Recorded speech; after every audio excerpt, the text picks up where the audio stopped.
Magandang umaga po ng Lunes sa inyong lahat at narito yung latest update natin sa bagyong si Jenny na lumakas na nga at naging isang ganap na typhoon category.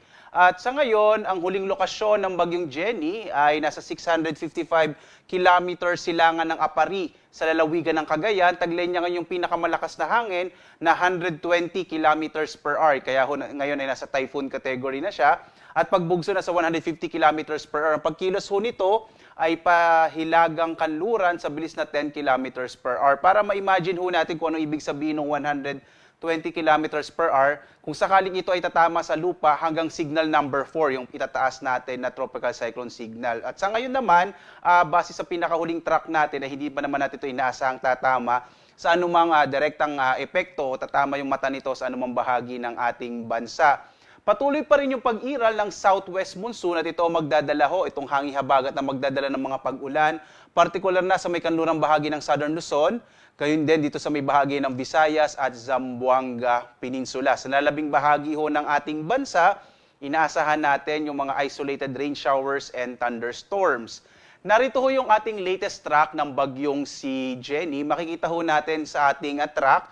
Una po, ipapaliwanag ko, ito hong parang lumalaki o cone shape. Ito ay tinatawag na forecast confidence cone. Ibig sabihin, sa mga susunod na araw, ito hong na nakita nyo, ito ho yung track niya. Yung sentro ho ng track o yung mismong mata ng bagyo, posibleng matagpuan either ho dito sa may pinaka-northern part ng Taiwan o hanggang dito sa may Batanes. Habang tumatagal ho kasi, itong ating forecast confidence cone ay lumalawak dahil po pwede hong magbago yung mata o yung sentro kung saan pupunta ho yung sentro ng mata ng bagyo. So ipapaliwanag ko po, hindi ho lumalaki yung sentro ng bagyo, ang lumalaki ho yung lugar kung saan maaring makita yung mata ng bagyo sa mga susunod na araw. Kaya lagi ho tayong tumutok sa Pag-asa upang makita ho natin yung ating mga latest update kung nasaan na yung inaasahang magiging sentro ng mata ng bagyo. Mamayang hapon nga ho, inaasahan natin nasa 580 kilometers na ho silangan ng Akalayan, habang bukas sa 420 kilometers silangan ng Basco yung sentro ng mata ng bagyo, at 330 kilometers naman pag-araw ho ng Martes, yung sentro ng mata ng bagyo. Sa ngayon nga, hindi pa natin nakikita or maliit ho yung chance sa ngayon na tumama sa kalupaan ng Batanes. Maliban na lamang kung ito ay kikilos ho patimog. Ang nakikita ho natin, araw ng Huwebes, tatama yung mata ng bagyong si Jenny dito sa may southern part ng Taiwan. At bandang madaling araw ng Biyernes, nasa labas na ito ng Philippine Area of Responsibility. At sa ngayon nga, dahil ho sa bagyong Jenny, inaasahan naman natin o nagtaas ho tayo ng tropical cyclone wind signal. Ito yung hangin na maaaring asahan, partikular na di sa may bahagi ng Batanes, Babuyan Islands, silangang bahagi ng mainland Cagayan, mga bayan ho yan ng Santa Ana, Gonzaga, Bugay, Santa Teresita, Lalo, Bagao, Gataran at Peña Blanca. Gayon din ho sa silangang bahagi ng Isabela, Maconacon, Dibilacan at Palanan. Kapag may tropical cyclone wind signal number 1 tayo, hanggang sa susunod na 36 na oras, ay maaari tayong makaranas ng mga malalakas na hangin, posible din medyo maulap ang kalangitan at may chance din ng mga pag-ulan. Pero po, posible rin naman na medyo maaraw pa yung panahon dahil nga mangyayari pa lamang, kaya ho siya tinawag na warning. So sa mga lugar ho na ito, wag ho kayong magulat kung hindi pa ganun kalakas yung hangin kasi mararanasan pa lamang siya. Kaya dapat maghanda po tayo sa mga sandaling ito na kung saan nga maaring makaapekto itong bagyong Jenny, particular na sa extreme northern Luzon. Samantala, ito yung natin inaasahang magiging lagay ng panahon sa araw na ito. Itong silangang bahagi ng Luzon, kasama na yung Cagayan, Isabela, Aurora, Bicol Region. Inaasahan natin yung malaking tsansa ng mga pag-ulan. Gayon din dito sa may bahagi ng Mimaropa. Dulot ho yan ng epekto ng trough o extension ng bagyong Jenny at ng hanging habagat. Kasi pinalalakas ho ng bagyong Jenny yung hanging habagat na magdadala ho ng maulap na kalangitan. Sa nalalabing bahagi ng Luzon, kasama na dyan of course yung Metro Manila, inaasahan ho natin medyo maulap, posibleng bagyang maulap hanggang sa maulap yung kalangitan at posible pa rin yung mga pag-ulan sa hapon hanggang sa gabi. Kaya mainam ho, magdala pa rin tayo ng mga pananggalang sa ulan. Sa mga sunod na araw, inaasahan natin itong kanlurang bahagi ho ng Central Luzon, Bataan, Zambales, Calabarzon, posibleng maging maulap din yung kalangitan dahil nga palalakasin pa rin yung hanging habagat. Yung agwat ng temperatura sa Lawag, 26 to 32, sa Baguio, 17 to 25, sa Tuguegarao, 25 to 31, sa Kamaynilan hanggang 31 degrees Celsius, sa Tagaytay hanggang 30, Sa Legazpi hanggang 31 degrees Celsius, dito sa Calayan Islands hanggang 32 degrees Celsius, sa Puerto Princesa ay hanggang 32 degrees Celsius ang inaasahang temperatura.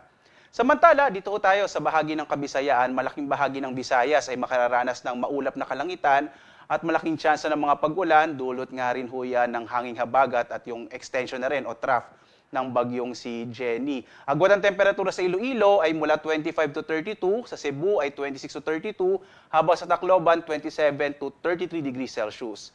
Sa Zamboanga Peninsula, posible pa rin ho ang maulap na kalangitan dulot ng habagat, habang sa lalabing bahagi ho ng Mindanao ay mga isolated rain showers and thunderstorms naman na maranasan sa araw na ito. Agwat ang temperatura sa Zamboanga 25 to 32, sa Cagayan de Oro 26 to 32, habang sa Davao ay 26 to 32 degrees Celsius. Samantala ho, ngayong araw, may mga tsansa ng posibleng malalakas na mga pag-ulan, katamtaman hanggang sa malakas na pag-ulan sa Occidental Mindoro, hilagang bahagi ng Palawan at Western Visayas, dulot ho yan ng hanging habagat na pinalalakas ho ni Typhoon Jenny. Bukas naman, yung bahagi ng Batanes, Babuyan Islands at hilagang bahagi ng mainland Cagayan, posibleng medyo maulan dulot ng bagyong Jenny. Habagat naman ang magpapaulan dito sa Occidental Mindoro, northern portion ng Palawan, posible no sa ilang bahagi ng Bataan at ng Zambales.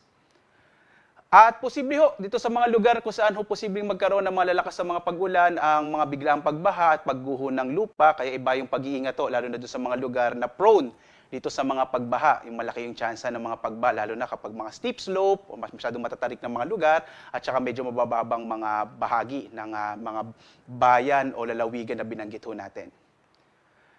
Samantala, posible rin yung mga bugso ng hangin dulot ho ng southwest monsoon sa ilang bahagi ng Mimaropa, malaking bahagi ng Mimaropa, Western Visayas at Bicol Region sa araw na ito, habang bukas sa Kamaynilaan, Calabarzon, Mimaropa, Bicol Region, Western Visayas, dulot din ng hangin habagat, posible hong may mga pagbugso tayo ng hangin.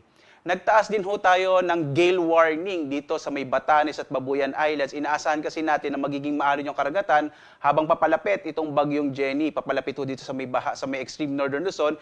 Delikado pong maglayag yung mga maliit na sakyang pandagat at maliliit na mga bangka dito sa bahaging ng ating bansa sa may extreme northern Luzon, dulot nga ng malalakas na pag-alo ng karagatan. Samantala ho, patuloy tayong nagpapaalaala na lagi po tayong tumutok sa mga update ng Pag-asa. Naglalabas po tayo ng Tropical Cyclone Bulletin every 6 hours. Susunod ho, every 6 hours, so mamayang alas 11, meron tayong another update at yung mga weather advisories para sa habagat. Maglalabas po tayo mamayang alas 5 ng hapon. Samantala ho, or mamaya pong alas 11 ng umaga, meron po tayong weather advisories at meron din tayong mga thunderstorm advisory at heavy rainfall warning na ipinalalabas ng ating iba't ibang mga regional services division. Dito nyo malalaman kung saan magkakaroon ng mga thunderstorms, gaano katagal at gaano kalawak. At makikita ho ito sa iba't ibang mga social media platforms ng Pag-asa, dito sa X, sa Facebook, sa YouTube at sa ating website pag-asa.dost.gov.ph. At live po na nag-update mula dito sa Pag-asa Weather Forecasting Center, Obet Badrina.